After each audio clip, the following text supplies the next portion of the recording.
Yes, habari. Hivi unajua kila tunda unalotumia linaweza kuwa tiba au sumu kwa ini lako? Kwa mgonjwa wa homa ya ini, si kila unachotumia kinakusamehe ndani, lakini matunda haya 6 yana nguvu ya kulinda seli za ini kuliko unavyofikiria.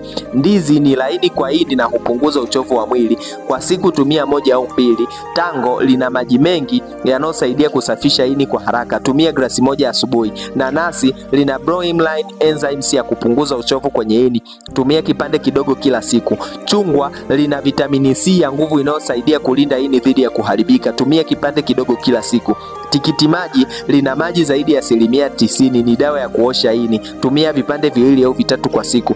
Papai linasaidia usagaji wa chakula vizuri. Tumia papai ndogo nusu kila siku. Usipuuze chakula kwa mgonjwa wa homa ya ini. Tunda sahihi linaweza kuwa tiba ya kuokoa maisha yako. Ukihitaji mwongozo sahihi wa vyakula vinavyoponya ini, nitafute.